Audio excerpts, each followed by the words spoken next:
how I feel. It's a new dawn, it's a new day, it's a new life for me. Bueno, en el comienzo de la semana se llevó adelante en el Museo Malva, acá en la ciudad de Buenos Aires, un encuentro más de las marcas sustentables. Es un evento anual donde diferentes expositores hablan de los procesos ambientalmente sostenibles que debieran llevar a cabo.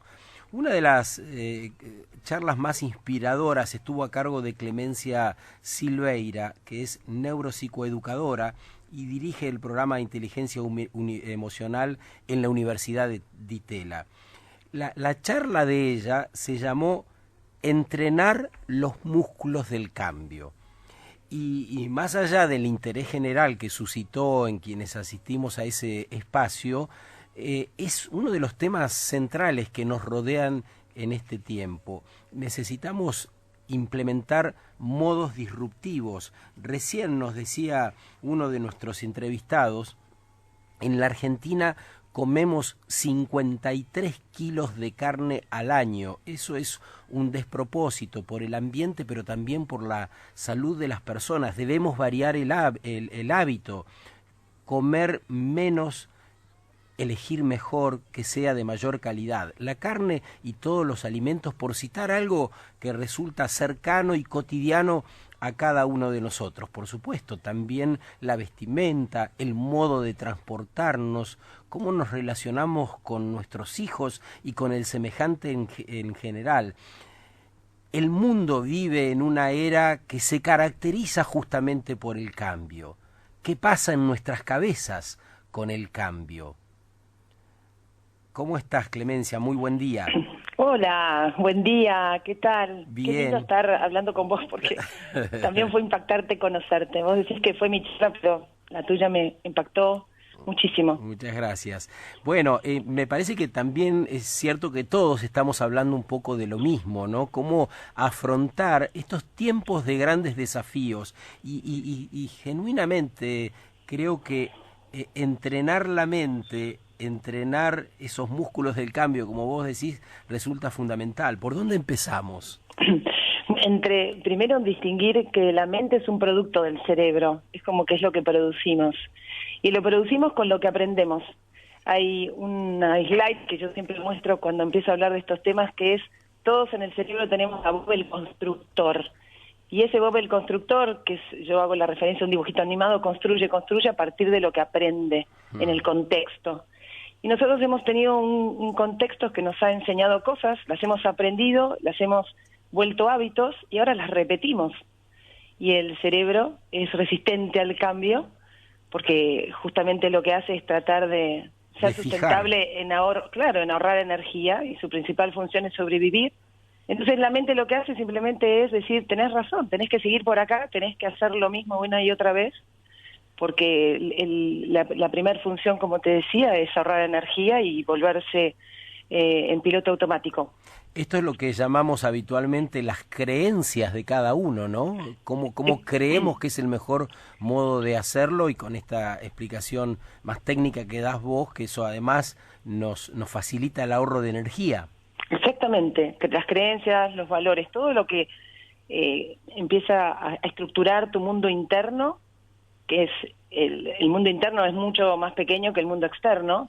Lo que hace después es ayudarme a mí a filtrar la realidad y convertirla en eso que creo. Entonces, de esa manera, yo voy decidiendo y justificando mi conducta. O sea, si alguien, como vos decís, come carne, tiene una justificación, una creencia de por qué come, y cuando intente dejar de comer, esa creencia va a ser débil en relación a lo que se va a decir para seguir comiendo carne. Si no hacemos conscientemente y vamos a la arquitectura de la decisión debajo, va a ser muy difícil el cambio. Es entender qué hay debajo de la superficie, debajo del iceberg. Es mucho más fuerte que lo que hay en la superficie. ¿Y qué cosas estimulan a la mente para el cambio? Y yo creo que es estar conscientes, es tener mayor conocimiento e información. Las charlas del otro día en Sustainable Brands, a mí, que sé que en breve quiero dejar de comer carne, ¿por qué digo en breve? porque lo estoy postergando, estoy procrastinando, ¿no? Entonces postergo la decisión, y la postergo porque va a insumir de mí un montón de esfuerzo. Y otra vez, la postergación es un hábito. Genera placer, genera dopamina postergar algo. Aunque parezca mentira, es así. Cuando algo se instala porque me da miedo hacerlo, porque implica un esfuerzo, lo postergo y me justifico. Esa es la complejidad de la mente. Entonces, volviendo a tu pregunta, instalamos hábitos para repetirlos, y la conciencia es lo que va a permitir que revise, pero lo voy a revisar en tanto que yo tenga mayor información para revisar si los valores que yo digo defender se corresponden con mis comportamientos. Necesito como entrar en una especie de crisis. Vuelvo a decir, tu charla, la charla de la mayoría, tu charla especialmente con respecto a los pollos, a la carne, a mí me hizo llorar. No es algo que yo frecuentemente veo, pero no es suficiente, no es suficiente. Es primero empezar con baby steps, que son pasos pequeños.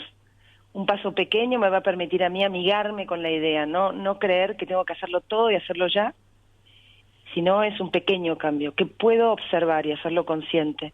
Y para eso tengo que saber cómo funciona un hábito. ¿Cuándo voy a instalar este hábito nuevo?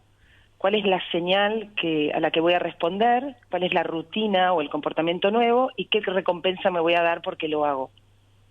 Así funcionaría. Y el cambio, cuando uno adopta un modo diferente de hacer las cosas, seguramente tiene que ver, o creo recordar que vos decías, tiene que ver cuando uno puede detectar claramente cuáles son los beneficios de ese cambio, ¿no? Por eso esa ligazón que haces con la información, de calidad, el entorno y la información te van empujando a hacerte otras preguntas, ¿no? Definitivamente. Y vuelvo a decir el tema de la carne porque me toca particularmente. Yo veo los camiones, yo vivo en Pilar, veo los camiones pasar, y aunque te parezca mentira, lloro. O sea, no lloro profusamente, pero sí. Y hago como mi cuerpo se contrae, ¿no? Al ver eso, que es la información que tengo disponible, ¿no? Pero luego me invitan a un asado y el lomo está rico. Entonces, yo lo que tengo que ayudarme a mí es ver el beneficio, y yo tengo que poner el foco en el beneficio que va a ser para mí, y esa recompensa tiene que ser inmediata. Y vos decís, pero ¿cómo? ¿El planeta no es suficiente? No, es muy grande, es cierto, pero tiene que ser una recompensa inmediata para quien decide cambiar el hábito. Y tengo que pensar tal vez en algo relacionado con la salud, con la digestión, con los beneficios de eso otro que voy a comer, esa elección diferente que voy a hacer. ¿Qué beneficios me trae? ¿No?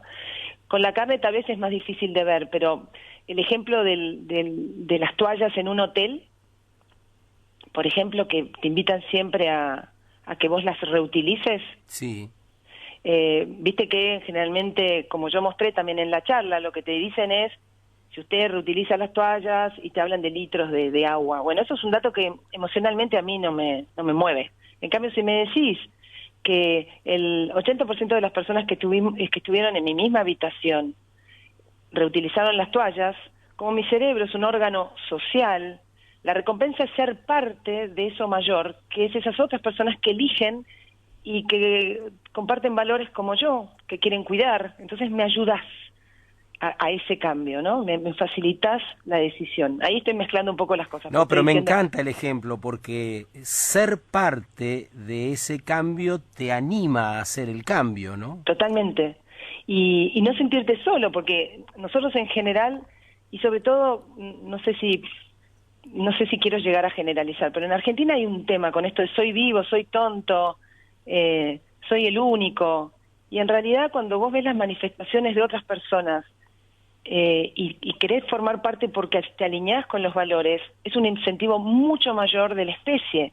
La especie en sí es colaborativa, aprendimos a no serlo, y no digo que no tengamos una parte egoísta, pero si querés, el neocórtex está orientado y está diseñado para la trascendencia. ¿Por qué? ¿Cómo lo sabemos? Porque generamos oxitocina cuando ayudamos a otra persona. Porque el ayudar es una de las cosas más agradables y que más felices nos hacen. Entonces ahí hay algo en esta especie que ha olvidado porque ha sido entrenado para hacerlo, para olvidar. Y es recuperar esa capacidad que tenemos como especie de colaborar y de sentirnos parte de algo mayor. Yo sé que muchos de ustedes que están escuchando la radio seguramente están bañados por esa felicidad de poder escuchar una conversación diferente, alguien que hable de lo que nos pasa como especie y de lo que nos pasa cuando podemos conjugar con otros. Es Clemencia Silveira, que es neuropsicoeducadora, y nos está contando cómo poder entrenarnos para estos cambios y cómo tener las plasticidades necesarias para afrontarlos. En este sentido, las plasticidades son mayores cuando tenés la edad de estos pibes que salen y con tanta claridad dicen en todos los lugares del planeta. Nosotros los adultos tenemos mayores dificultades, en todo caso, ¿cuáles son y qué cosas se cruzan ahí para frenar esa posibilidad de cambio?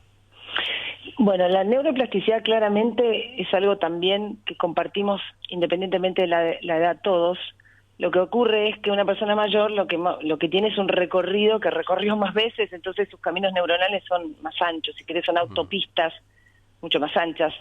Y sobre todo, Greta, por ejemplo, que habló en las Naciones Unidas, lo que tiene es una información diferente. Ella nació con una información distinta. Entonces, en parte, la plasticidad que ella refleja es la posibilidad de hacer un cambio en algo que ya no quiere y nuevamente, eso es producido porque el entorno le permite, el contexto le permite hacer eso. Nosotros veníamos repitiendo. El cerebro es una máquina de repetir, porque es ahí donde ahorra energía. Y la neuroplasticidad está disponible, pero está disponible como si fuera la de cal y la de arena. La de, nunca sé cuál es la positiva, ¿no? Pero digo, la que te vuelve resistente es la que te dice repetir. Pero la neuroplasticidad te permite cambiar. Para cambiar tenés que decidir qué, y no es una excusa mayor porque eso se mantiene hasta el último día de tu vida. Por supuesto, un niño va a tener mayor neuroplasticidad porque claramente sus redes neuronales son más angostas, si querés decirlo, sus autopistas son caminos más finitos. Pero a medida que vaya creciendo, el tema es hacer autopistas que en esas autopistas que vos vayas a repetir nos beneficiemos todos. Hay autopistas creadas que repetimos y que son malísimas para la especie, y esas son las que estamos repitiendo. Y esa es la preocupación, ¿entendés? Es como que fuimos educados en el Homo economicus. ¿Y el Homo economicus qué quiere? Es egoísta, quiere producir, cree que el tener es lo que cuenta. Y lo que cuenta es el ser, es el Homo social, y somos seres sociales, es el ser. ¿Y ¿no? qué pasa, Clemencia, con las organizaciones? Porque vos nos decías, vos nos hablabas de los incentivos y las recompensas. ¿No se supone que una organización debería tener las herramientas, los elementos para saber que es muy rentable cuidar el planeta? ¿No se supone que ya en términos de organización esta figura que vos en lo individual decís, claro, el planeta es inabarcable, yo no me puedo poner, digamos, no me puedo poner a pensar que con un cambio voy a cambiar el planeta, pero no hay una responsabilidad de las organizaciones, de las que sean, en que entiendan que rentable es cuidar el planeta, el cuidado del planeta es la mejor inversión que podrían hacer? Bueno, yo siempre me planteo lo mismo. Yo creo que hay una especie de espejismo muy difícil de desactivar o desarticular. ¿Qué es lo que estás diciendo? Es verdaderamente creer que es rentable cuidar el planeta. Yo creo que hay una creencia que es mayor y que es cortoplacista y que es egoísta y que justamente esa que está por debajo es la que gana. Es como si se tuviera que instalar verdaderamente que el bienestar de las personas en las organizaciones, y ya salgamos un poco de lo que producimos. Además de lo que producimos, o sea, los productos que producimos, también producimos efectos en las personas. Y si eso no se cuida, menos aún voy a cuidar lo que produzco y los daños o los beneficios que eso pueda producir. Si no se está cuidando a las personas, que son, las organizaciones no son otra cosa que un montón de personas que hacen cosas. Así es. Y ¿entendés? Y yo creo que eso no se cuida. Si vos pensás en la jornada laboral, en cómo producimos lo que producimos, no producimos con bienestar en general. Por eso hoy estamos hablando de inteligencia emocional. Antes era impensado hablar de inteligencia emocional, porque de verdad se creía que las emociones eran una sensiblería que había que dejar en alguna parte, sin entender que tenemos un sistema operativo hipercomplejo llamado cerebro, y que se combina de nuestra parte racional y nuestra parte emocional, siendo la emocional mucho más fuerte que la racional. Entonces, si vos lo pensás desde ahí, ¿cómo ahora revertir todo lo que hemos construido hace sospechoso que las empresas, aún entendiendo cognitivamente que el beneficio de cuidar el planeta es algo candente y necesario y es mucho más productivo, aún gane la creencia que subyace? Eso es lo que yo creo, no sé. Vos decís además, Clemencia, que vivimos una especie de dos vidas, como que vivimos dos vidas y hay que dejar una. ¿Cómo es eso? Y yo encontré para poder pararme el otro día ahí, yo dije, a ver, ¿cómo es esto del cambio, no? Porque todos en algún momento nos anotamos en el gimnasio y no vamos. Es muy loco, tenemos como un impulso de anotarnos al gimnasio y vos sabés que los gimnasios conocen ese impulso y por eso te dicen, sí, ¿no? pague todo el año. Entonces dicen, pague todo el año porque ellos saben que nuestro cerebro va a decir, sí, voy a 2 clases y, qué entusiasmo, me duele todo, y después no voy. Sí. Entonces, yo lo que creo es que las dos vidas son, la primera y la segunda empieza cuando me doy cuenta que tengo solo una, que es lo que dice Confucio, ¿no? Tengo 2 y la segunda empieza cuando me doy cuenta que solo tengo una.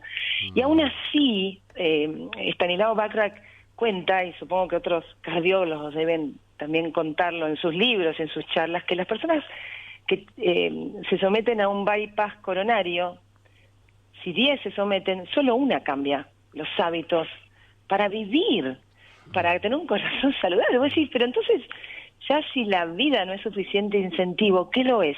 Los hábitos, el poder comprender que ser conscientes es algo que insume energía, que me pide estar presente y que es algo que tengo que entrenar. Por eso yo digo entrenar. Para mí el juego de la vida es un juego que se juega con diferentes entrenamientos. Si vos no entrenás, vas a tener una y otra vez una vida que no querés, que es la primera, con cosas que están muy bien y bueno, y otras que querrías y que como no entrenás, no las vas a tener. Hermoso escucharte, Clemencia, sería para ver. Y la próxima te venís acá un rato porque me parece que vale la pena seguir profundizando porque es el tema de nuestro tiempo y deberemos seguir entrenando, sin dudas. Es significativo el concepto y es transversal. En todo necesitamos entrenar para los días que vienen, que por cierto serán de mucha activación o de necesidad de activar en todos los campos. Así que lo agradecemos especialmente, agradecemos tu trabajo en la Universidad de Tela, con los alumnos y con las personas con las que interactuás, con tus charlas y demás, y vamos a seguir en contacto para profundizar y para seguir intercambiando sobre esto, ¿eh?